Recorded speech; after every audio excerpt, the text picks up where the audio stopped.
history, the history of the world, the history of the West, the history of even the time that we're living in now, and what came before now and what will follow after now is ultimately going to be written by the Muslims, the Muslim narrative. Yeah. Illusions of grandeur.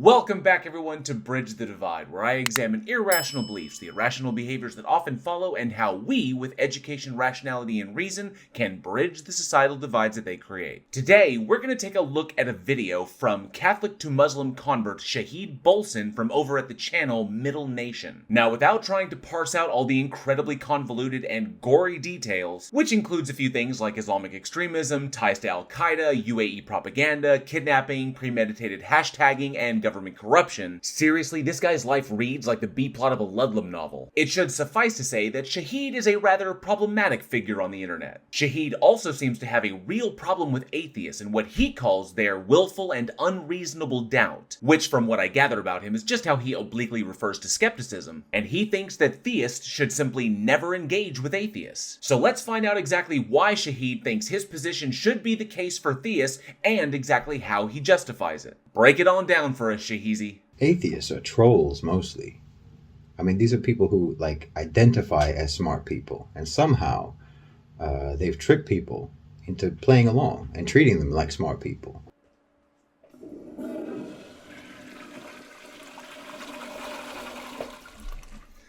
Sorry about that. I initially thought that I felt bad for trolling him by calling him Shahizi, but it turns out it was just last night's spicy carnitas. While I freely admit, yes, there are a lot of atheist trolls out there, I hazard that the reasoning behind most of their behavior is that they personally find the concepts of gods and organized religions to be either completely irrational or incoherent, or nothing more than ancient, ignorant, and convoluted fear-based systems of control, while others simply think that religious extremism of any stripe is ripe for comedic mining. But of course, just because there are atheists who are trolls, it certainly doesn't follow that all atheists are necessarily trolls. That would be a composition fallacy. And to state that atheists have simply identified as smart people, or have somehow conned others into thinking that they're intelligent, is a complete misrepresentation of the fact that intelligence is a subjective standard of evaluation that humans use to quantify an organism's ability to take in, comprehend, extrapolate upon, and apply the information in a given subject. Some people show more intelligence than others in a given area, and it is dependent upon those varying criteria by which their intelligence is measured. You wouldn't judge a lifelong diesel mechanic's intelligence by their aptitude in agriculture or theoretical physics. Or like this quote that is so often misattributed to Einstein says, "Everybody is a genius, but if you judge a fish by its ability to climb a tree, it will live its whole life believing that it is stupid." And we can even measure intelligence to a degree. So if someone claims they are intelligent, we can put that claim to the test with various methods, and we'll usually find out pretty quick just how intelligent they really are regarding the subject at hand. But for Shahid here to start his argument with the premise that every single person in a particular set is unintelligent is of course just another composition fallacy that he is in turn using to poison the well against any further communication. And given that we're only 12 seconds into Shahid's video and he's already committed 3 logical fallacies, I'm inclined to question his own intelligence on this very subject.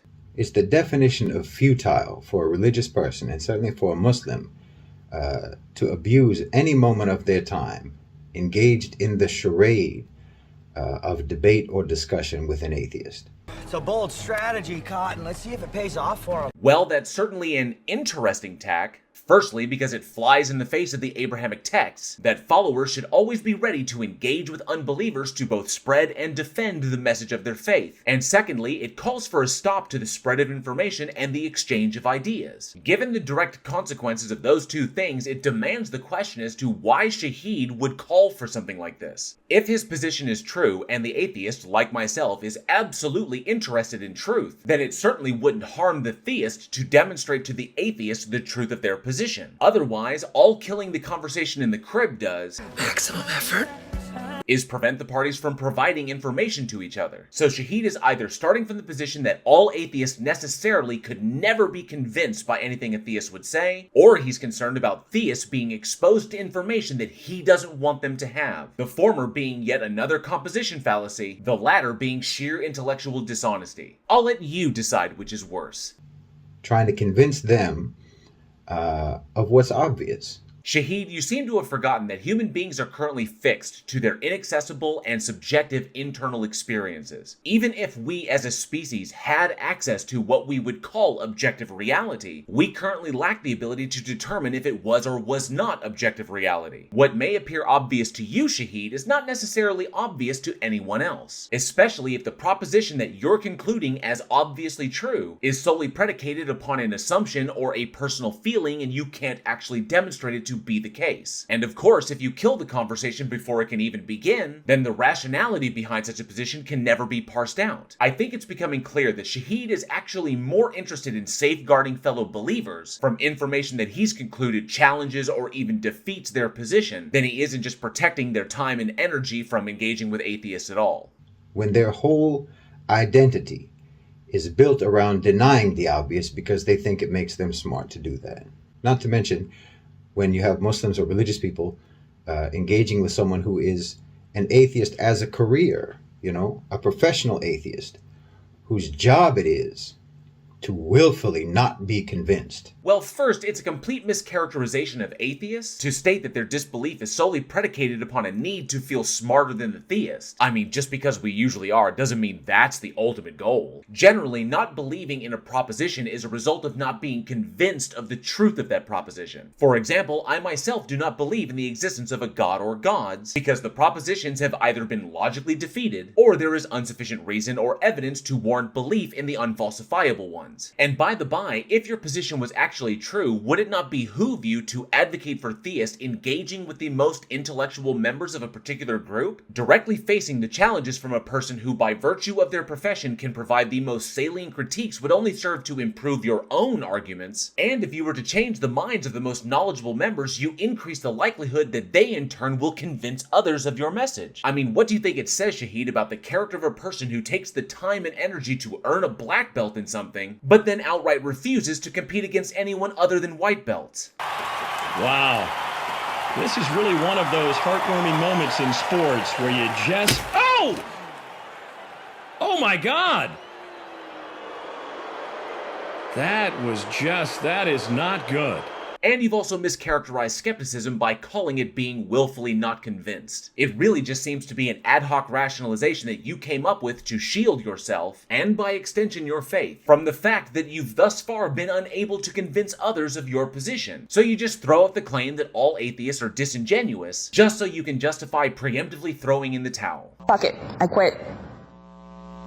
I mean, an atheist is like that one juror, on the jury, who just for the sake of being awkward is like, just because the defendant was caught covered in the victim's blood, holding the murder weapon, standing over the victim's body and carrying a notebook in his pocket, that detailed how he was going to carry out the crime and how he was going to stab the victim to death, that doesn't mean he's guilty.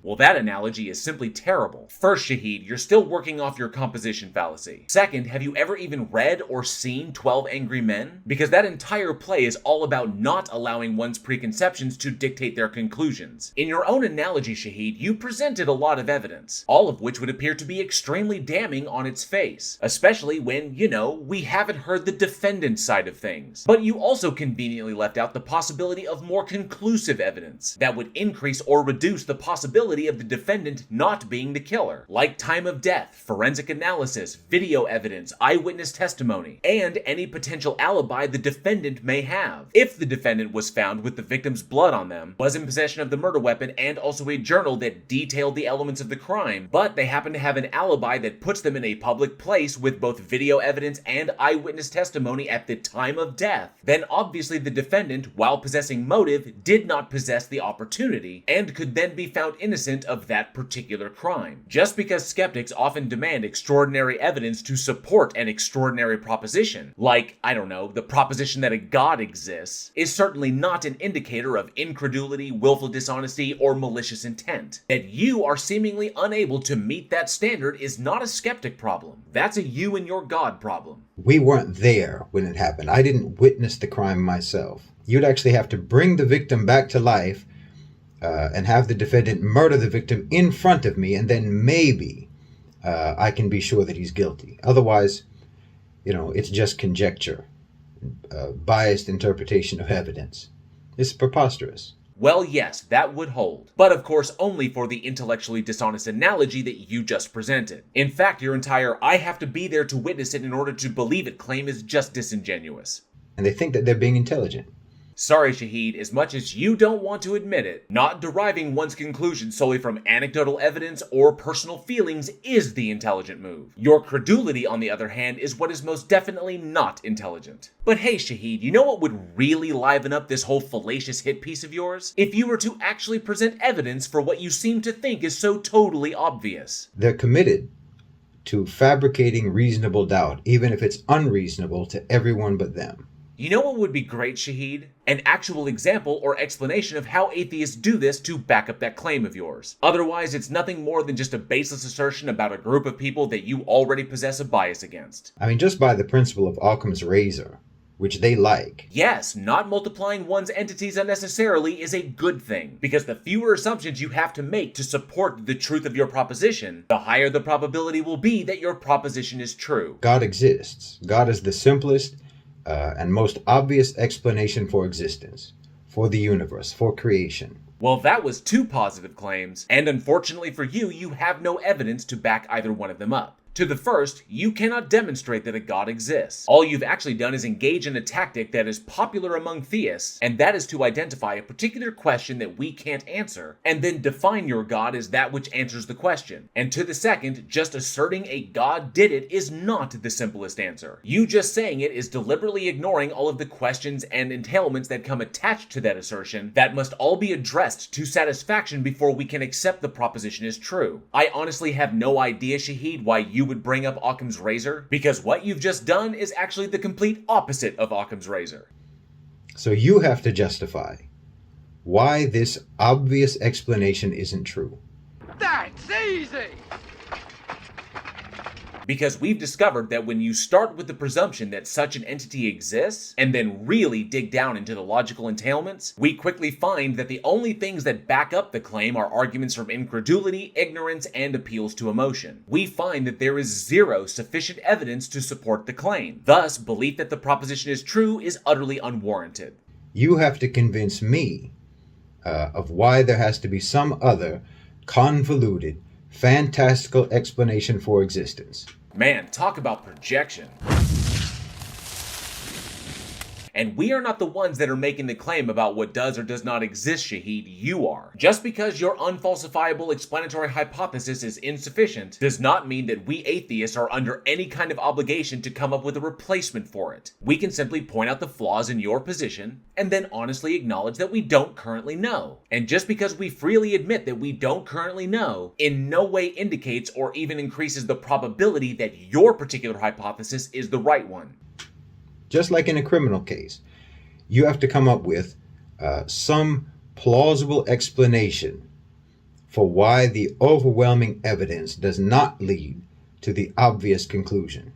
Going back to your original analogy, while the particular evidence that you presented was overwhelming on its face, in a court of law, it obviously wouldn't be the entire story. If you're going to present an analogy, you have to do it with intellectual honesty. Cherry-picking the data points that support your presupposition, and then deliberately ignoring the entire other half of the available information because it might contradict what you think, is not the victory that you think it is.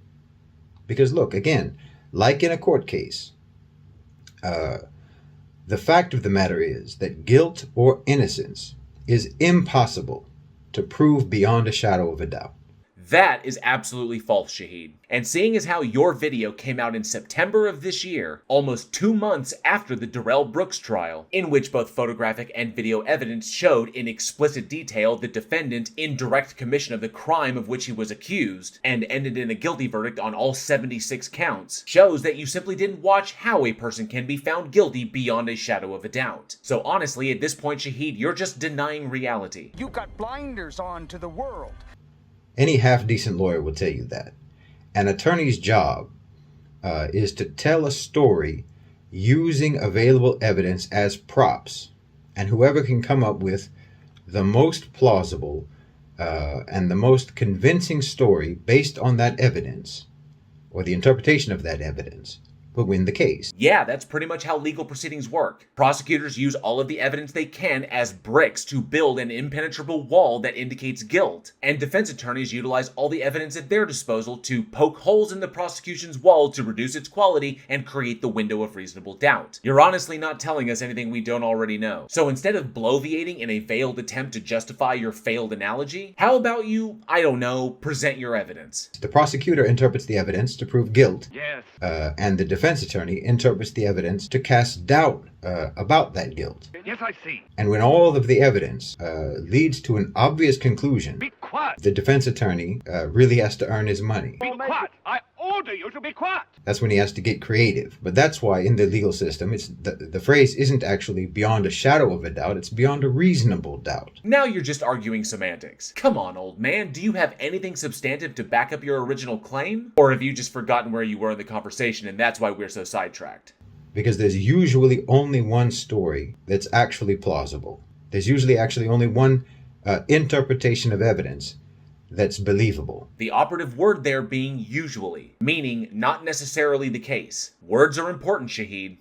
And that's how normal thinking people operate. Yeah, which is precisely why atheism and deism are on the rise, and extremist theism is on the decline as more and more of those followers are exposed to the information you don't want them to have. That's what actual intelligent people do. Genuinely smart people do not insist on the validity of outlandish doubts and contrived alternative explanations. Which is absolutely not what the skeptics are doing or what they are proposing.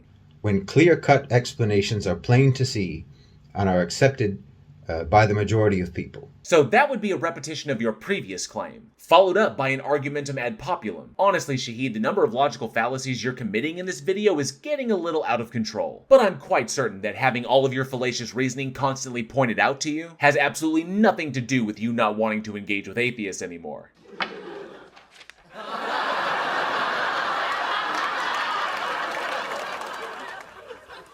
Oh. Being needlessly, pointlessly, absurdly contrarian is not a sign of intellect. It's a sign of someone who uses their intellect just to be needlessly and pointlessly absurd. Yeah, just because you keep getting called out for your terrible arguments does not mean that the people calling you out are all contrarian. It just indicates that your arguments and your evidence are completely insufficient. And it's also of note, Shahid, that you haven't actually pointed out exactly how these people are being absurd. All you've done for this entire video is make the claim that what you believe is obvious, fail to present any evidence for that claim, and then claim that anyone who dares to challenge your position is automatically disingenuous, and fail to present any evidence for that claim. And you making positive claims while ignoring your assumed burden of proof is just hypocritically committing the very act that you're accusing your opponents of, which honestly reduces your entire video to nothing more than infantile projection. And that's atheists. I mean, I'm sorry, but if you're silly enough to engage with atheists on their terms and to debate with them on their terms, okay, now who's being disingenuous? That's not how debates work. In a debate, we engage on agreed upon terms. Your implication that theists engaging with atheists just drags the theist down to the atheist level is nothing more than cowardly bullshit. then it's like you're agreeing to play football, you're agreeing to play soccer in a marsh, in a swamp, just because they tell you that it's actually a football field and we're going to play by the rules. Yeah, that's pretty much how we feel sometimes when dealing with theists. Well, Shahid, if your intention was to try and point out anything substantive with your video, let me assure you, you failed miserably. To say nothing about the large amount of logical fallacies committed by someone so supremely confident in their position, which of course, Shahid, simply shifts you into the category of Dunning-Kruger theist, which often is the worst, albeit most entertaining, type of theist to have to deal with. Next time, Shahid, if you're going to make a claim, try and actually back up your claims. Present some evidence, or maybe even a structured argument that gives what you say some credibility. Otherwise, you're just going to continue to come off exactly like the people that you're criticizing, and no one will ever take you seriously. But on second thought, given the interesting things I've read about your personal life, they really shouldn't be doing that anyway. Thank you all for watching. I hope you enjoyed the video, and if you did, please like, share, and subscribe, and hit that bell for notifications. And be sure to leave a comment below. I love reading your responses, and those interactions help with the dreaded algorithm. Don't forget, December is HIV/AIDS Awareness Month. A link on how you can support these important efforts is down in the description. And if you love scary movies, be sure to check out me and my filmmaker friends over at the Week in Horror podcast, now in our 5th season. Everything you need to become a channel member here, get yourself some official Bridge the Divide swag, a Darth, Dawkins, Squeak toy, or even support the podcast is down in the description. Once again, I thank each and every single one of you for your support of this channel, and as always, be safe, be excellent to each other, and together, we can bridge the divide.